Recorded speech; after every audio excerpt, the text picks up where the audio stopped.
Sud Radio, service compris. Véronique Jacquier.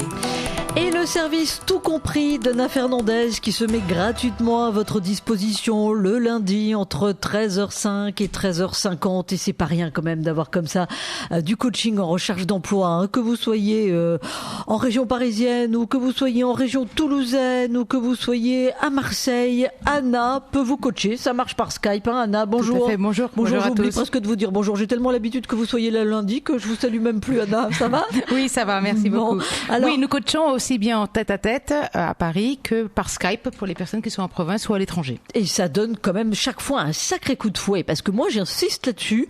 Je suis sûre que ceux qui sont à l'écoute, Anna, se disent le chômage, on a tout essayé, ça fait 3 ans que je cherche, je ne trouve pas, on m'a dit ceci, on m'a dit cela, j'ai envoyé 50 CV, bref.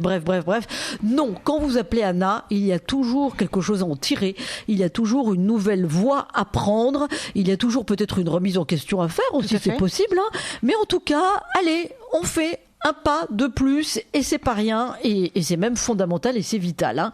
Alors Anna, avant de passer au thème du jour et d'accueillir les auditeurs bien sûr qui vont faire le 0826 300 300, le thème du jour c'est comment reprendre confiance en soi pour la recherche d'emploi. Tiens, ça va bien avec ce que je suis en train de vous raconter là. Un petit mot parce que vous allez participer au 2e forum Elle Active. Alors c'est à Paris, c'est au Conseil économique et social, c'est monté par le magazine Elle, c'est ça? Tout à fait, pendant 2 jours, le vendredi 8 et le 9 avril.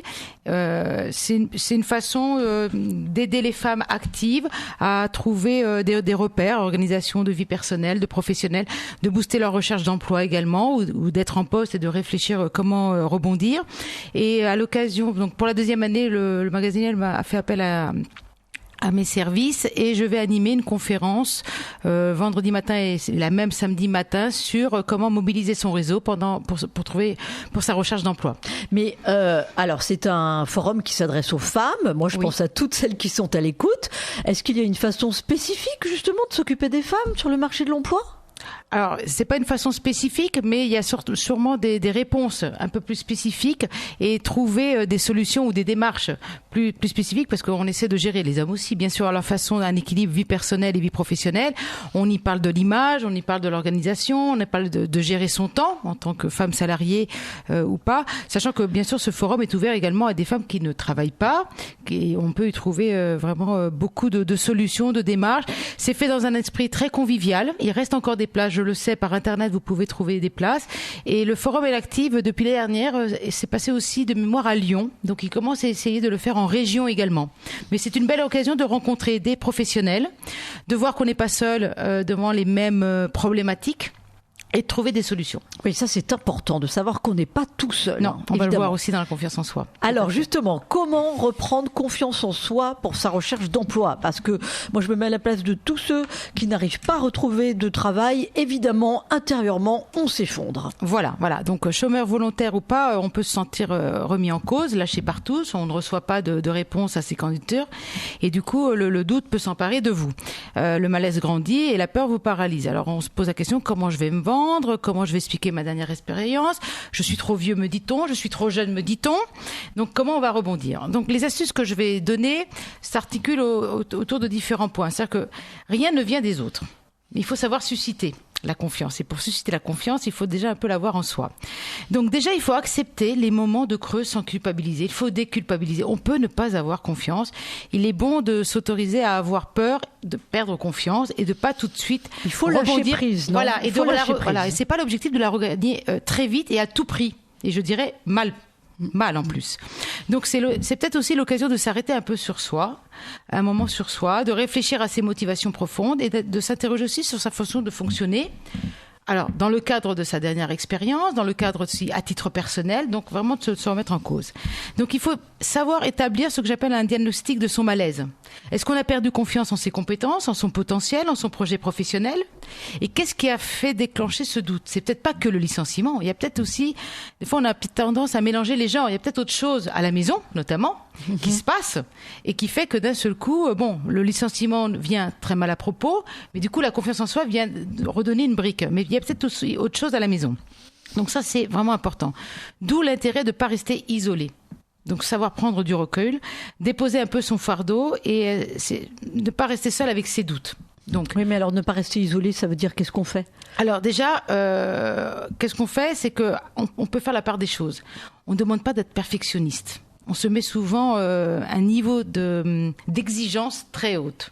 Donc de savoir faire la part entre ce qui dépend de soi et de ce qui ne dépend pas. Peut-être le contexte du licenciement a eu lieu avec selon certains points qui ne relèvent pas tous de la réussite ou non de la fonction. Tout n'était pas tenu à la personne même. Donc de savoir lâcher prise sur les résultats. Qu'est-ce que j'ai appris de cette expérience, de ce départ ? C'est là de ne pas se sentir isolé. Alors bien sûr, on a notre entourage, j'en reparlerai tout à l'heure. Le mieux, c'est de prendre quelqu'un d'extérieur. Alors je sais que les conseillers Pôle emploi ne sont pas très disponibles, ils manquent de temps, mais ça peut être aussi une part, un coach bien sûr indirect. Je dirais sortir un peu plus de l'entourage et surtout ne pas s'entourer de personnes toxiques, des personnes négatives. J'en ai déjà parlé plusieurs fois. On avait eu des auditeurs d'ailleurs qui nous l'ont dit. Moi, le seul référent que j'ai, c'est telle personne qui me dit que je vais jamais y arriver. Alors évidemment, voilà. Ça va pas. Voilà, il faut vraiment porter un regard différent sur soi et donc l'entourage est important. Relire son parcours professionnel et s'arrêter sur ses réussites. Analyser ses échecs, évidemment, de savoir pourquoi ça n'a pas fonctionné. Et tout à l'heure, vous parliez de la qualité de vie, de l'alimentation. Moi, je suis, avec mes demandeurs d'emploi... avec le professeur Joyeux, la première heure. Voilà, les demandeurs d'emploi, je leur dis, prenez des moments de plaisir. Ça aussi, pour en retirer les émotions négatives, c'est très important. Donc une bonne hygiène de vie permet également d'être mieux dans sa tête et de voir les choses de façon plus positive. Et donc les moments de plaisir, c'est d'en tirer des satisfactions. C'est des mini-réussites à soi. C'est d'être fier de soi, de faire un régime, de faire du sport, de sortir, de culturellement faire des choses intéressantes. Voilà, ça c'est vraiment le point important. Et inscrire ses rendez-vous dans son propre agenda avec soi-même. C'est quel moment je prends du temps pour moi. Pour les demandeurs d'emploi aussi, des fois, c'est l'occasion, j'avais une cliente ce matin, on a parlé beaucoup de ça, c'est de suivre une formation. Ça permet aussi d'avoir une bouffée d'oxygène. Une, de se confronter à d'autres, d'acquérir de nouvelles compétences, de voir qu'on n'est pas seul. On parlait tout à l'heure de l'isolement, de ne pas être seul dans la même situation, de dire que suivre une formation nous permettra de rebondir et qu'on est encore capable, dans l'estime de soi, d'apprendre et d'utiliser des compétences. Donc ça, c'est vraiment le point important. Et puis, il faut avoir une démarche proactive dans la confiance en soi. C'est j'agis, je prends des moyens pour avancer. C'est qu'est-ce que je mets en place pour aller mieux. Me rappeler mes réussites, dans quel état ça m'a mis, dans quel état d'esprit ça m'a mis, et d'essayer de retrouver un contexte équivalent ou des facteurs qui font que vous allez vous reprendre en main. Donc ça, c'est vraiment le point important. Il faut savoir que la victimisation ou ne rester que dans des pensées négatives vous reste dans une spirale négative. Hein. Non. On ne voit que les problèmes et que les problèmes et que des solutions qui ne vont que vers les problèmes. Et du coup, on devient toxique. Et on devient toxique pour soi-même. Et son entourage. Parce que du coup, on ne reflète qu'un miroir noir. Donc, on nous renvoie que des effets noirs. Donc, ce qui est très important, c'est de commencer par des petites choses qui semblent accessibles et qui vous donneront confiance. Déjà, posez-vous des petites questions très simples. Qu'est-ce que je risque si je rate ? Pas rien. Voilà. Notez ces risques. Ça permet aussi de dégonfler un peu les peurs qu'on y associe. Qu'est-ce que je gagne si je réussis ? Donc, dans le côté proactif. C'est une bonne façon aussi de renforcer sa motivation. Et puis, qu'est-ce que j'aurai si je n'essaie pas ? On se pose rarement cette question-là. C'est étonnant de réaliser qu'il y a parfois plus de risques à ne rien faire plutôt que de faire. Oui, tout à fait. Et que quand on fait, en fait, il y a peu de risques à revenir. Et de quoi j'ai besoin pour me lancer ? Voilà, donc, des fois, c'est pas un grand-chose. Ça peut être un appui extérieur, un délai, me dire, bon, voilà, je me donne un mois, je souffle, je prends des vacances, je change d'environnement. Quand je reviens, je me remets à retravailler et à rechercher un peu de façon différente. Donc tout ce travail de confiance en soi et d'estime en soi est très très important face à un recruteur. En fait, moi, ce que je comprends, Anna, dans les conseils que vous donnez là sur comment reprendre confiance en soi, c'est que pour arriver à retrouver la confiance, il faut vraiment apprendre à lâcher prise. Oui. À avoir un regard à la fois critique et bienveillant sur soi-même, mais le lâcher prise, le s'accorder du bon temps, le maintenir derrière et je regarde devant est primordial. Voilà, de pas être perfectionniste, de pas exiger trop de soi-même. On n'exige pas des autres. Souvent, on est beaucoup plus conciliant avec les autres qu'avec soi-même. Et ça, vous le voyez en entretien. Tout à fait. Les gens trop perfectionnistes, qui ont du mal du coup à retrouver, à se mettre sur une voie. Oui, alors on a deux excès. On a ceux qui sont trop perfectionnistes et ceux, c'est la faute aux autres. Ah oui. Parce que le manque de confiance aussi cache aussi de dire, mais à un moment peut-être c'est moi aussi qui ai fait une faute ou qui mal fonctionné, mal communiqué. Prendre du recul. Donc ce que vous disiez Véronique est très très important de dire, si j'avais pu faire autrement, comment j'aurais fait ? C'est souvent la discussion que j'ai avec mes clients, c'est de dire voilà, on fait une caméra au ralenti, on refait la scène, racontez-moi-la différemment si vous aviez pu faire autrement. Voilà. Et après, on pose la question, mais qu'est-ce qui vous a hésité à faire autrement ? Tout compte fait, avec du recul, en regardant de nouveau le film, on se dit, rien. Je me suis emportée, j'ai été touchée dans l'affect, dans la personne, alors que c'était que le travail, que le délai qu'on a remis en cause. La recherche d'emploi, c'est tout ça. C'est le recruteur, ce qu'il a besoin, c'est de voir quelqu'un de serein en face. Pour être serein, la confiance, on vous la demande pas à 150%. Personne n'a une confiance à 150%. Même les personnes que vous pouvez voir, connues, pas connues, vous dites, oh là là, cette personne a une énorme confiance, elle réussit tout. Non, c'est pas qu'elle réussit tout, c'est qu'elle vous donne une impression de réussir tout parce que le soleil que vous lui renvoyez, l'image que vous lui renvoyez, lui donne confiance. Donc ça ne fait que renforcer sa propre confiance. Donc pour conclure, je dirais, osez. Vous verrez que vous aurez d'agréables surprises. Voilà, osez aussi, osez, prenez votre téléphone, vous osez faire le 0826 300 300 pour être Anna Fernandez, vous allez voir, je vous garantis que ça va changer votre vie. J'emploie des mots un peu forts, Anna, mais c'est pas faux, parce que grâce à vous, des auditeurs de Sud Radio ont retrouvé du travail et on a eu d'excellents témoignages, des témoignages très très positifs, très forts, très chaleureux, et on va en avoir un encore avec Anne. Bonjour Anne. Bonjour. Bonjour, vous êtes juriste et vous avez eu recours au coaching d'Anna Fernandez pour vous remettre en selle parce que ça n'allait pas bien du tout dans le travail, ça n'allait pas bien du tout au bureau, c'est ça ? C'est ça, ça fait 2 ans que je suis dans la même structure. Dès la première semaine, ça n'allait pas. J'ai persévéré, je me suis dit ça va aller, et puis je me suis enfoncée petit à petit. 2 ans plus tard, je me plaignais, il se passait rien. Et puis je me suis dit pourquoi pas le coaching. J'ai donc fait appel à Anna. Et comment vous aviez connu le coaching ? Parce que tout le monde ne connaît pas le coaching en recherche d'emploi. Hein ? On m'en a parlé, mes amis m'en ont parlé. J'ai cherché sur Internet, je suis tombée sur un article où Anna était interviewée. Je me suis dit tiens, je vais essayer. J'ai appelé Anna, j'ai eu un très bon contact avec elle. C'est une ancienne juriste. Ça m'a donc mise en confiance. Oui, c'est vrai que Anna, c'est une reconversion professionnelle, vous, le coaching. Oui, j'ai eu différents d'emploi. métiers et je suis juriste de formation. Voilà. Alors Anne, on vous écoute. Donc tout de suite, j'avoue que ça m'a mise en confiance. Je suis allée voir Anna, je lui ai expliqué mon souci. Elle m'a aidée à refaire mon CV. Ça a été assez long, à définir exactement dans quelle société je pouvais aller, quel type de poste je pouvais, quel poste je pouvais postuler, quel salaire également, faire une lettre de motivation, comment postuler. Là, ça m'a déjà énormément éclairée. J'ai donc commencé à postuler et j'ai eu des retours à ma grande surprise. Ça a vraiment été une énorme surprise parce que j'étais persuadée qu'on ne répondrait pas. Parce que j'avais le sentiment de pas être assez compétente, de ne pas intéresser les recruteurs. Et finalement, j'ai eu des retours. Et oui, vous avez eu plusieurs retours alors ? Oui, j'ai eu plusieurs retours. J'ai eu plusieurs entretiens. Vous êtes en Île-de-France ? Je suis à Paris. D'accord, oui.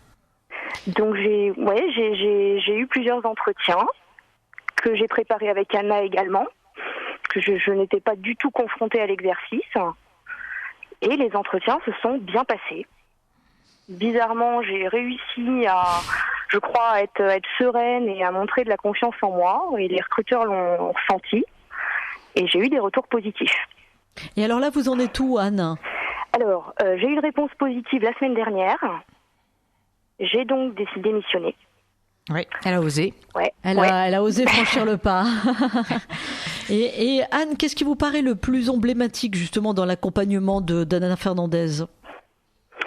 Ce qui me paraît le plus emblématique, c'est vraiment le fait que j'ai lâché prise. Là, vous en parliez tout à l'heure. J'ai vraiment repris confiance en moi. Je me suis dit bon, tu arrêtes. Tu n'es pas nulle. Tu as des qualités. Et tu vaux mieux que ce que tu vis au bureau. Donc, je Voilà, bouge. complètement. Voilà, c'est ça. Voilà. Je vaux Et, mieux que ça. et Anne a aussi à travailler son quotidien au bureau parce qu'il fallait être Également. plus sereine pour Également. aller en entretien. C'était important. Également, D'accord. avec un quotidien pas forcément évident, Oui. voilà, où c'est voilà, que du négatif. Moi, ça fait 2 ans qu'on me dit t'es nul, voilà. Voilà, C'est bel raison exemple, Anne, bel exemple de comment reprendre confiance en soi. Hein. Ça Oui, passe voilà, aussi par surtout le dans un coaching. environnement toxique. Voilà, il y a Voilà. l'environnement toxique dans lequel on baigne volontairement ou involontairement. Là, Anne, c'était son quotidien. Donc tout son travail était de se protéger au quotidien pour être sereine en entretien, être claire dans son projet professionnel. Bon, on voit encore dans son parler qu'il y a encore des petits mots. Bizarrement, j'ai été contactée. Donc Oui. il faut qu'elle soit de nouveau en poste pour que sa confiance soit vraiment ancrée. Mais elle a déjà passé beaucoup de caps. Merci Anne pour votre témoignage. Je vous en prie. Merci à vous. Merci. Sud Radio, service compris. Véronique Jacquier. Et le service compris d'Anna Fernandez, on a évoqué le fait de savoir comment reprendre confiance en soi pour sa recherche d'emploi. On a eu le témoignage d'Anne qui éclairait finalement tous vos conseils, Anna. Et maintenant, on accueille Sarah. Bonjour Sarah. Bonjour. Alors, on vous écoute avec Anna Fernandez. Alors, je suis à la recherche d'un emploi. J'ai fait une licence de droit, donc après cela, je suis partie à l'étranger pour apprendre l'anglais parce que j'aimerais exercer en tant que secrétaire juridique. Et donc l'anglais est nécessaire. Et là, je suis revenue, ça fait 6 mois. J'ai fait beaucoup de recherches, j'ai eu très peu d'entretiens par rapport au dossier que j'ai déposé. Et oui, c'était échec sur échec. Et là, je suis très démotivée et j'ai peur pour la suite. D'accord. Et alors, bonjour Sarah. Vous êtes sur quelle région ? À Paris. À Paris, d'accord. Oui. Et vous avez répondu à quel type d'offre ? Vous avez fait que des réponses à des offres ou des candidatures spontanées ? J'ai fait les candidatures spontanées seulement depuis 1 mois et j'ai pas eu de réponse aux candidatures spontanées. D'accord. Et plutôt en cabinet ou en entreprise ? Alors j'ai fait les deux. Et j'ai essayé aussi dans les banques. D'accord, dans les services juridiques des banques. Oui, dans les services juridiques des banques. D'accord. Et là, vous avez joué que sur des candidatures spontanées. Vous n'avez pas répondu à des offres. Si, j'ai fait les offres. Ah. Et depuis 1 mois, j'ai commencé les candidatures spontanées. Ah, d'accord. Oui. Et dans les 2 cas, ça n'a suscité aucun entretien. Si. Alors sur 6 mois, pour être précise, j'ai dû avoir 4 entretiens. D'accord. Et comment ça s'est passé ? Pas très bien. On m'a plutôt reproché d'avoir arrêté après la licence et rechercher un profil plus expérimenté, avec au moins 4 ans d'études. D'accord. Mais parce que vous aviez répondu à des offres Bac plus 4 ? Non, c'était pas indiqué sur l'offre. Ah, d'accord. Non. Et en termes d'expérience professionnelle, vous avez fait des stages au niveau de la licence ? Oui, j'ai fait 2 stages. J'ai fait un stage en cabinet d'avocat et un stage en entreprise. Et ils se sont bien passés ? Oui, ça s'est très bien passé. J'ai d'ailleurs eu de très bons retours et j'ai une lettre... de recommandation. De recommandation. D'accord.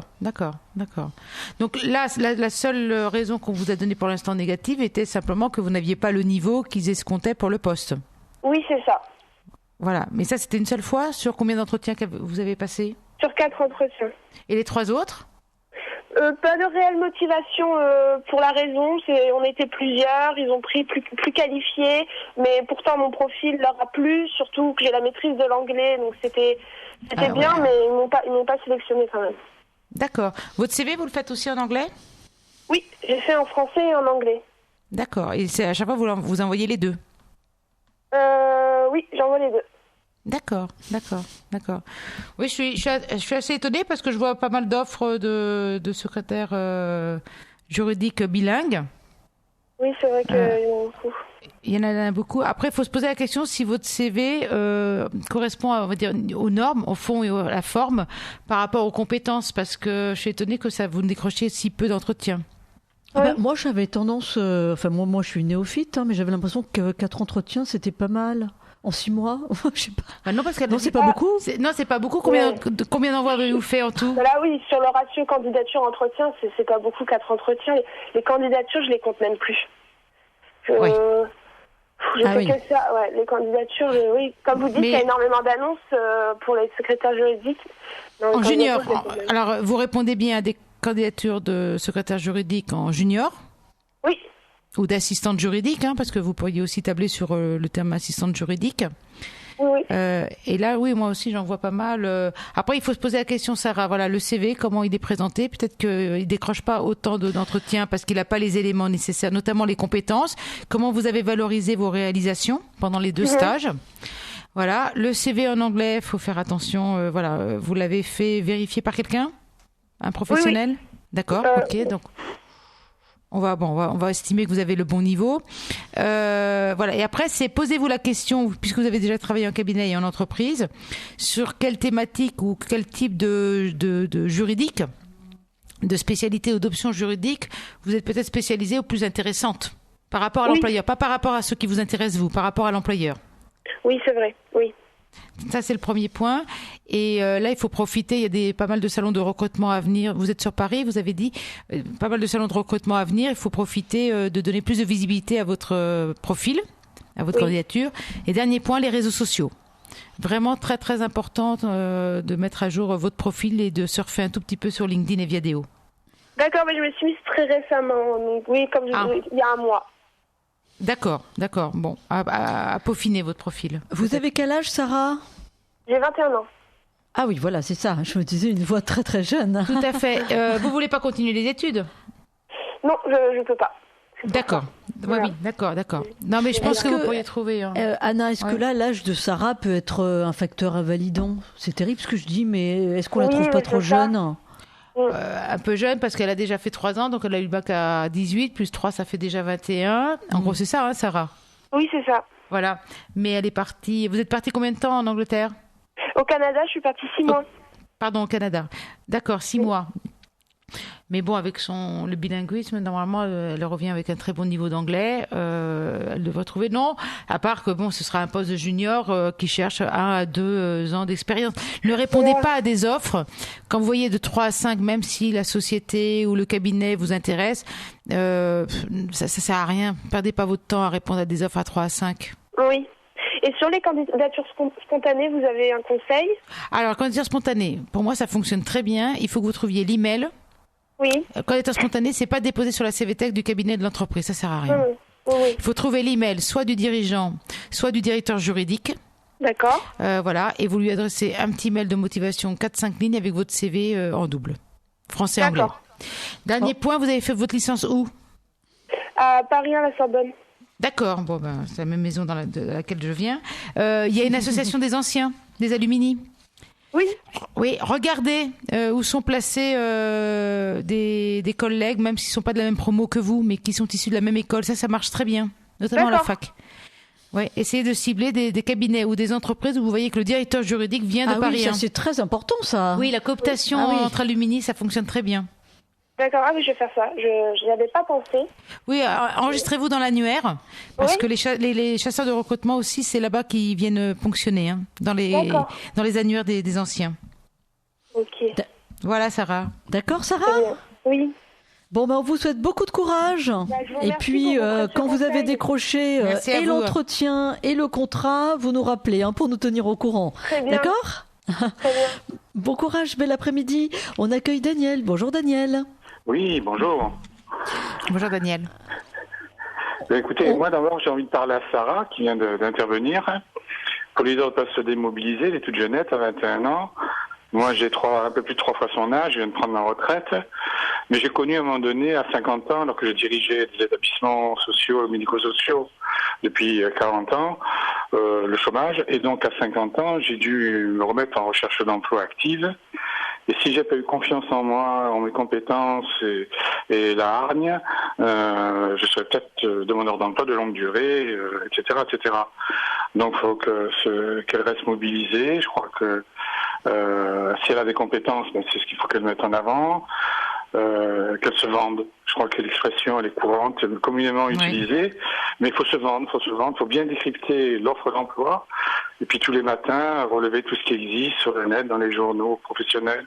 Vous parliez des associations d'anciens élèves, effectivement, c'est un bon canal. Et puis il n'y a aucune raison qu'elle n'y arrive pas, quoi.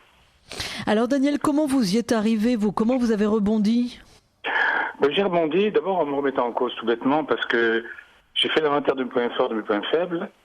J'avais perdu mon emploi sur un conflit de personnes, donc c'était pas mes compétences qui étaient en cause. Ouais.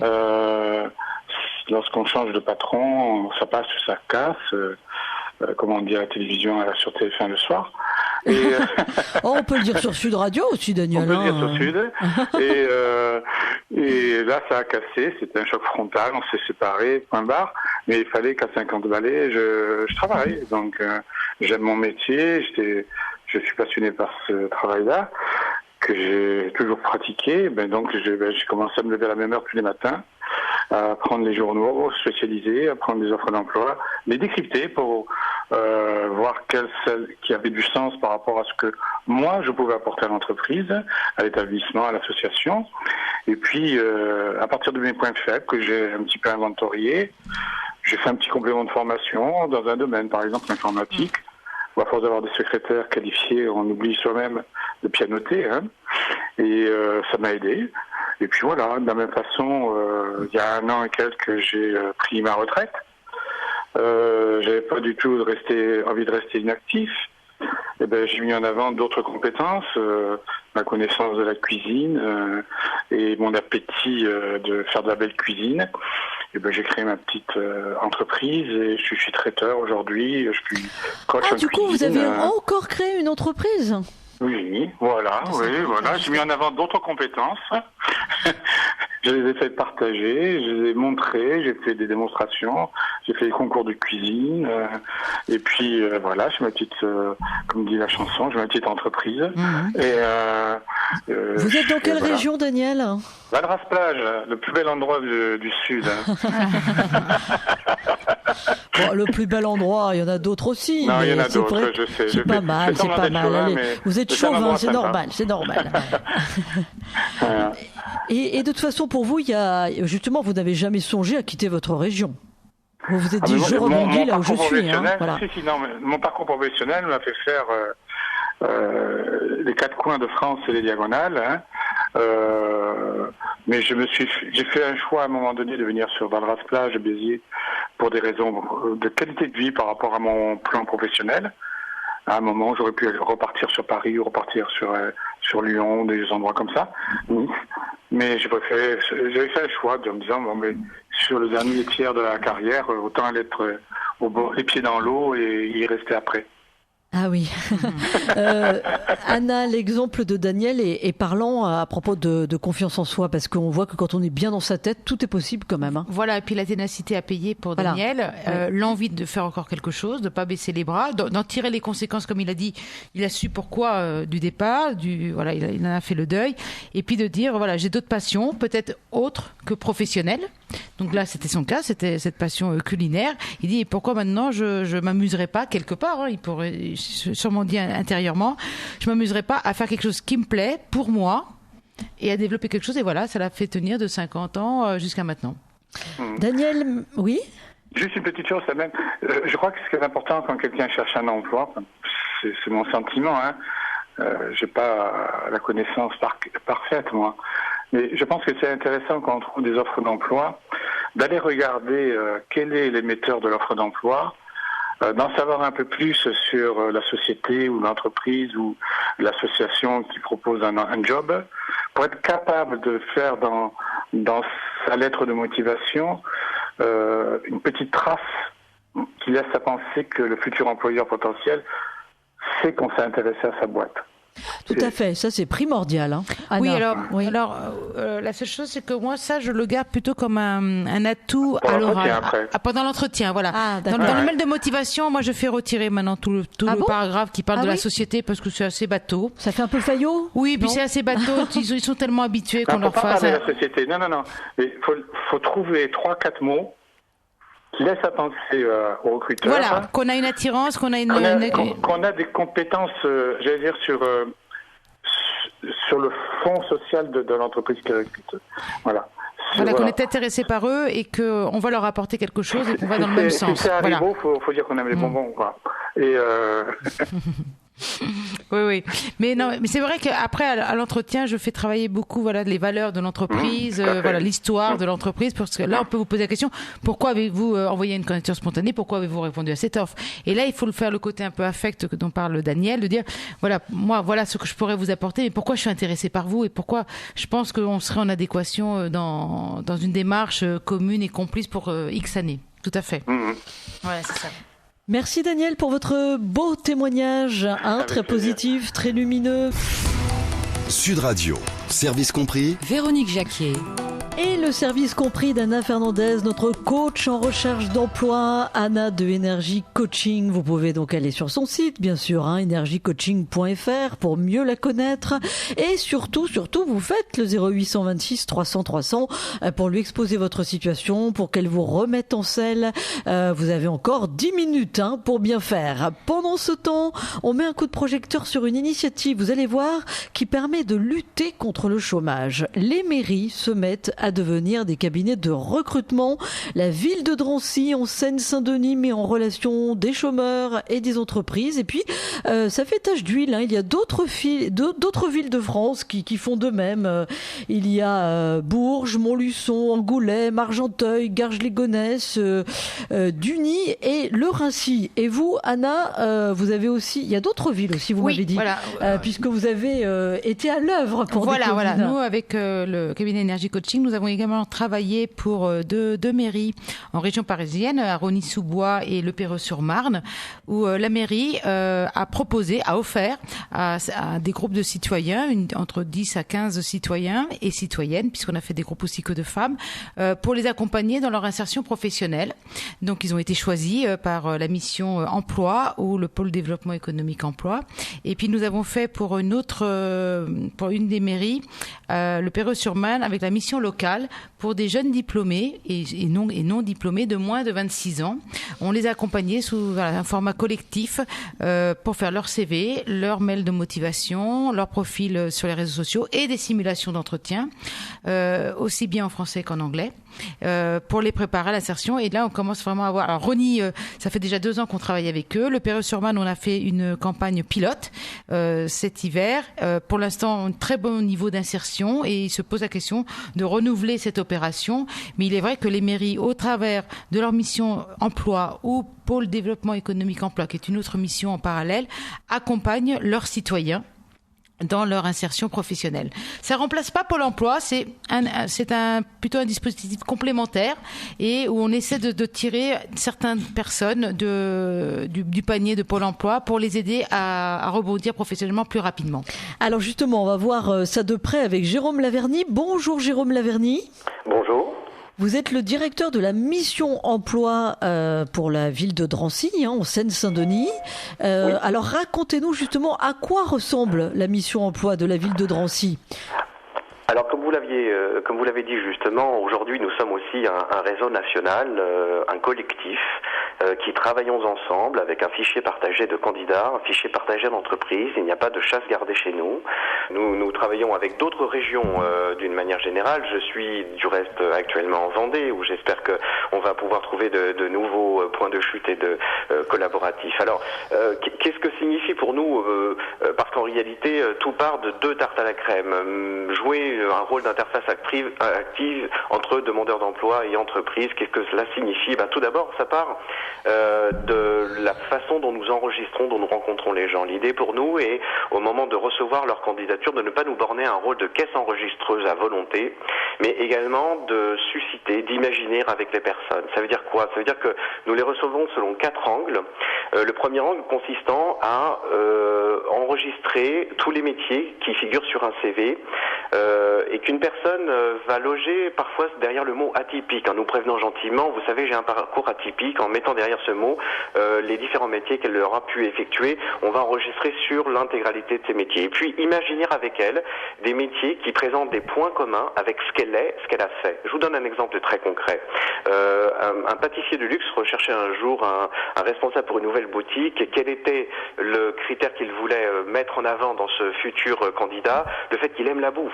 la DRH d'un grand groupe cherchant une assistante pour le vice-président et nous prévenant gentiment qu'au-delà des diplômes, ce vice-président était italien et que tout d'un coup le critère italien prenait un relief tel qu'il était bien au-delà de toutes les compétences. L'idée pour nous, en interface active, est de lui proposer immédiatement, en tout cas très rapidement, des candidats. Autrement dit, d'essayer d'avoir l'humilité de regarder un petit peu l'efficacité des agences d'intérim, effectivement des cabinets de recrutement qui, transaction commerciale oblige, eh bien, s'appliquent à réagir relativement rapidement. De l'autre côté de la barrière, c'est bien gentil d'avoir des candidats, il a fallu établir des partenariats avec des entreprises. Et dans ce partenariat, nouvelle tarte à la crème. Partir du principe qu'on ne retenait aucun principe, ni de taille, ni d'activité, ni de secteur géographique. Le problème, c'est que ce n'est pas une évidence. Je vous prends là aussi un exemple très concret. On entend très fréquemment des incantations visant à dire le premier employeur de France, ce sont les TPE-PME, on les adore, on les aime. Sauf que le plus grand salon de l'emploi à Paris est un salon qui en coûte 3 000 € le stand à chaque entreprise qui a la gentillesse de venir proposer ses offres. C'est aberrant. Eh bien nous nous déplaçons, y compris dans une petite boulangerie ou un petit établissement, peu importe. Autre grande originalité, nous n'avons pas de critères géographiques. Il y a un concept qui plane sur le secteur de l'emploi qui est celui du bassin d'emploi. Oui. Or, le siège d'une entreprise n'a pas de lien avec son rayon opérationnel. On n'empêchera jamais des entreprises d'élire domicile en plein cœur de Paris parce que voilà, il en va d'une certaine image. Pour autant, ces entreprises travaillent partout en France. De la même façon, il suffit de regarder des bouchons sur le périph' le matin ou l'affluence dans une gare RER pour bien s'apercevoir qu'un habitant d'une commune n'a pas vocation à travailler dans sa commune. Donc nous, on n'a pas de critères géographiques, non seulement du point de vue des entreprises, mais grande révolution, grande innovation du point de vue des candidats. Et nous avons fait accepter à tous nos élus, et nos maires sont très volontaires, à ce que nous ne fermions pas la porte à des gens qui viennent d'autres territoires, mais c'est pire, nous allons les chercher. Ah, ben ça c'est une bonne chose en même temps. Alors Jérôme Laverny, depuis l'automne 2013, combien de personnes ont retrouvé du travail là sur Drancy grâce à votre mission emploi ? Ouais, 1792 sorties positives. C'est un excellent résultat. Excellent. Mais je garde une très très grande humilité parce qu'il y a deux choses qui conduisent à l'humilité. Premièrement, est-ce que ces résultats seront aussi bons dans 3 mois ? J'en sais fiche rien. Deuxièmement, est-ce que nous allons satisfaire aux besoins de nos entreprises ? Parce qu'attention, il faut être autant un service pour les entreprises que pour les demandeurs d'emploi. Et puis surtout et avant tout, et on a 3 fois plus de personnes qui n'ont pas de solution aujourd'hui. Par contre, la très grande satisfaction, elle vient de l'esprit et de la méthodologie qui est aujourd'hui bien rodée. Des partenariats avec des entreprises qui ont permis des choses absolument extraordinaires. De la démonstration que nous avons apportée aussi, qu'une mairie est sans doute la strate administrative la mieux adaptée pour travailler, non pas parler, non pas dire, mais travailler sur l'emploi. Il y a un débat qui est foncièrement ennuyeux, qui revient de temps en temps, à savoir si c'est la région, les départements, les mairies qui doivent travailler sur l'emploi. C'est un débat qui est complètement vain. Vous dites ce sont les mairies. Ce sont les mairies, oui. Et d'ailleurs, c'est stupide et mensonger ce débat. Parce que les pouvoirs publics l'ont résolu en mettant une direction de l'emploi dans toutes les strates. Région, département, communauté d'agglomération. Donc non, le tout c'est de savoir qu'est-ce qu'on fait pour l'emploi. Alors Jérôme Laverny, pour conclure, qu'est-ce que vous dites à ceux qui nous écoutent et qui sont sans emploi et qui sont parfois évidemment bien désespérés de l'être ? Et qu'est-ce que vous dites aussi aux maires qui nous écoutent ? Alors je dis aux maires,